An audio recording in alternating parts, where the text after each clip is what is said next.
जो आज मैं गीता पटवाल आपके समक्ष एक आपके मनपसंद खेल के साथ उपस्थित हूँ।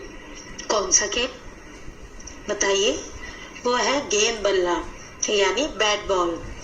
पर क्या आपने कभी सोचा है कि जब हम बल्ले से गेंद को मारते हैं तो उस समय गेंद को कैसा लगता होगा?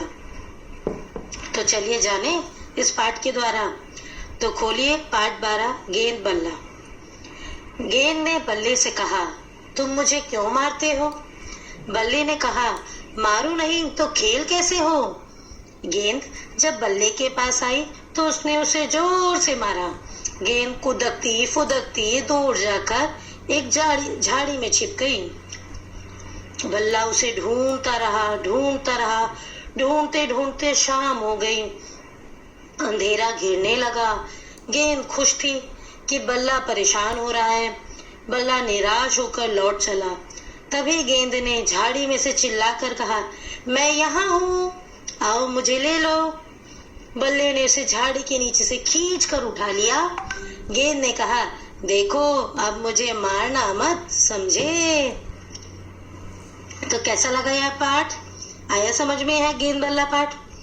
अब जरा इसका अभ्यास कार्य देखते हैं। इस पाठ में आपने देखा कि कैसे बल्ला जो है गेंद को तेज की मारता है और बॉल उसे बोलती है, गेंद उसे बोलती है कि तुम मुझे मारते क्यों हो इतनी तेज की? तो बोला, अगर मैं तुम्हें मारूं ना तो भला मैं तुमसे खेलूं कैसे?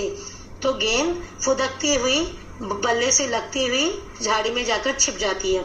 फिर उसे बल्ला ढूंढता रहता है। ढूंढते ढूंढते शाम हो जाती है।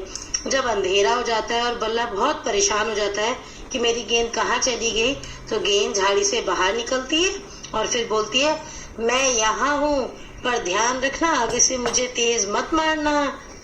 इसलिए वो समझ में आया तो वो जानबूझकर छुपी थी। बल्ले से छुपकर उसे परेशान करने के लिए गेंद झाड़ियों में जाकर छिप गई थी। ये था इस पाठ का सार। चलिए अब जरा इसका अभ्यास कार्य देखते हैं। गिल्ली डंडे के खेल में गिल्ले को डंडे से मारते हैं, ठीक है? आपको कुछ और खेल सोचकर बताने हैं जिनमें एक चीज को दूसरी चीज से मारा जाता है। जैसे गेंद को बल्ले से मारा जाता है, ठीक है? ऐसे ही आपको और खेल सोचने जिसमें एक चीज से दूसरी चीज को मारते हैं, यानी दो चीजों का होना जरूरी है उस खेल में, ठीक है? तो चलिए आप लिखिएगा नाम।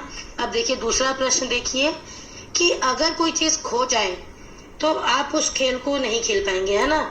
ऐसे ही नाम लिखने हैं। जैसे गुल्ली खो गई तो आप क्या नहीं खेल पाओगे? डंडा। और मांझा खो गया तो क्या नहीं कर पाओगे?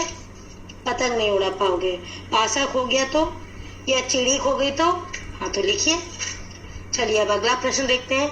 अगर तुम्हारे घर में गेंद खो गई, आपकी बॉल खो गई, तो आप उसे कहाँ कहाँ ढूंढोगे? ये तो है ना मजेदार। तो चलिए आप इसे लिखिएगा और सारा अभ्यास कार्य पूरा कीजिएगा, ठीक है? मैं आपसे अगले पाठ में मिलती हूँ। बहुत बहुत धन्यवाद बेटा। Bye bye.